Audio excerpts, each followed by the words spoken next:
Okay, hello guys. It's been a long time.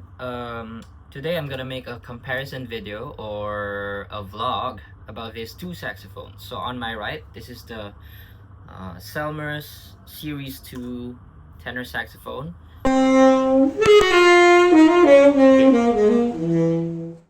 And on my left, this is the Yamaha YTS31.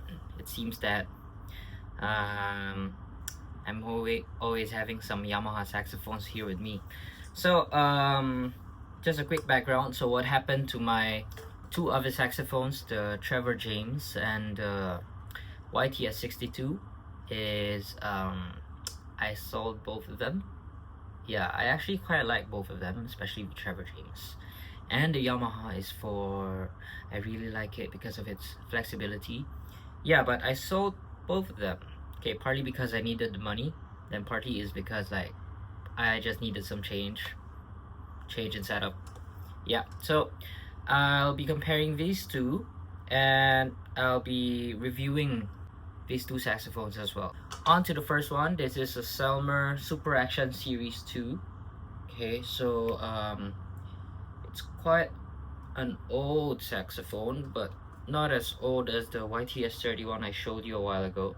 Yeah, so this one I believe has been de-lacquered, wherein technicians are going to remove the lacquer of a saxophone, and I think for Selmer's it's quite easy to remove the lacquer of it also, compared to the Yamaha, where the Yamaha lacquer is using epoxy based lacquer, so it's harder to remove. What you're gonna hear later in the playtest video is that this one is quite a loud horn, and I actually find it to be louder than my Trevor James.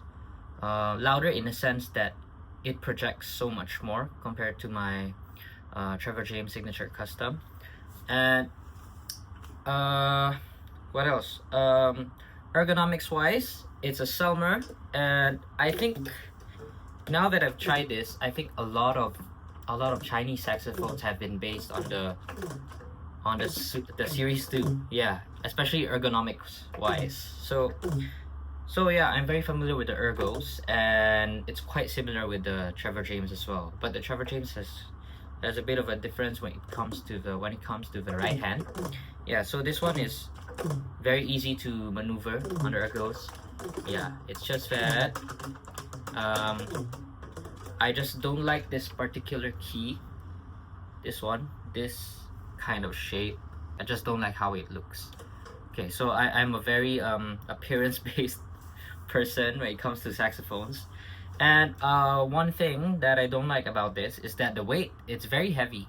I didn't weigh it, but I'm pretty sure it's quite heavy. It's almost as heavy as my Trevor James, or if not, it's around the same weight. Yeah, so it's quite heavy. The reason why I've been changing saxophones also is because of the weight of the Trevor James. So I have been searching for light saxophones lately, and yeah, that's why I've arrived with this YTS31, which is basically a post to body construction, while this one is a rib construction. As you can see, and the ribs are like quite hefty. Substantious. I'm not too sure of the words to use for this one, but the ribs are there. It's very ribby. It's very ribby. Yeah, it's very nice. The best thing I could say about this is the tone. The neck of this one is very long. Okay, and the height of the neck is very high also. As you can see, like this octave key mechanism, the switch for the octave key is made to be very long just to reach this. I don't know why they just didn't decide to change this, but maybe this, yeah, this is cheaper, I guess, to make because it's smaller. The pads that I have here, I think they are still the original pads, because they look quite old. Yeah, they look very old. Yeah, so you're gonna hear me play this later back to back with the YTS31. And now we are here with the Yamaha YTS31. A bit of history of this is this is Yamaha's first intermediate saxophone, and I would say the way it plays, it doesn't play as an intermediate saxophone. It really does play like a professional saxophone. And when I checked some things here, it actually has the same body as the YTS61 and the same neck as the YTS61. And if you compare the 62 against the 32, the main difference is the neck. Okay, and the post to body construction and the 32 and the 62 is a ribbed construction. While this one, since this was Yamaha's first attempt in making their original design saxophones, they opted to use the same body construction on the 61 and the 31. So this is a post to body construction, and the 61 is also a post to body construction. So it's very light in the sense that it's still solid, but it's light, and they didn't use very thin brass sheets on this one. As you can see, it's quite thick. Whereas when I compare it to when I had the 62, I even think that the 62 uses a bit thinner sheets on it. Yeah, I that was the purple logo YTS62. Yeah, so it's around the same weight as the 62, but this is a post to body construction, so supposedly it's lighter, but it's around the same weight, but maybe because the metal of this one is thicker. So let's go to the neck. As I said, the neck is similar to the YTS61. If you go check on the YTS32s, you're going to see that the necks don't have this ring over here. Maybe you can go see. Let me see. Yeah, this ring right over here at the tip of the neck cork. If you go check on the 32, there's nothing there, but for the 62, that they have it on there. So that's it contributes to creating warmer sounds. That's what I've noticed. And to be honest, I actually prefer the sound of this one compared to the 62. I think the 62 is just it's just a tad bit brighter, especially on the low notes. This one has more complexity in its tone. But yeah, that's a vintage for you. That's a vintage Yamaha for you.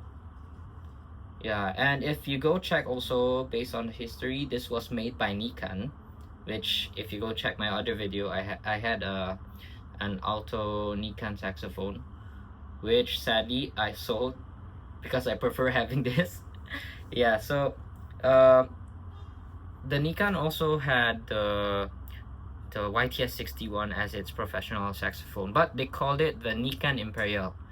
And the main difference between the Nikan and the YTS61 is this one right here and the engraving. Oh yeah, and to talk about the difference of this one to the 61 also is that the keyguard is different. It's the same shape, but the design is more premium on the 61. And what else? This one doesn't have any engravings, and yeah, it should have a logo here, but yeah, it's quite old, so it doesn't have it anymore. It's faded away. So they have the same bell brace, same keys, but the key pearls is that this one is only plastic, which I'm about to change once the key pearls I ordered arrive. So this one is plastic key pearls, key touch, and the 61 is a mother of pearl. That's about it. It's time for us to go to the playtest video.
Alright, so we have to talk about the verdict. Okay, so which one is better? Is it the Selmer Series 2 or is it the Yamaha YTS31?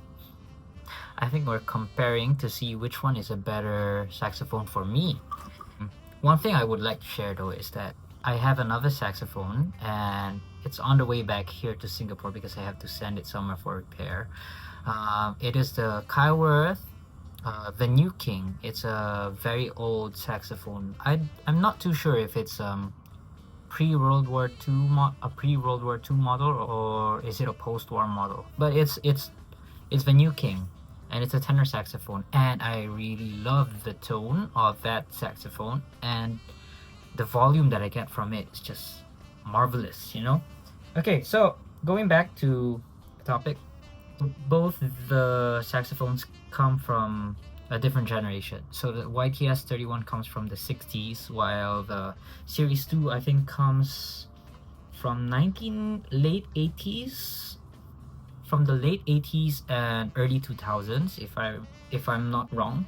Yeah, so I'll have to give credit for the tone of the Selmer. Okay, not just the tone. The key pearls are very nice. It's a mother of pearl, and the shape of the key touches are very nice to the hands, especially the left hand stack. But for the right hand stack though, I could care less, and it's mainly because of the low C key. I just don't like the shape. Sometimes I hit the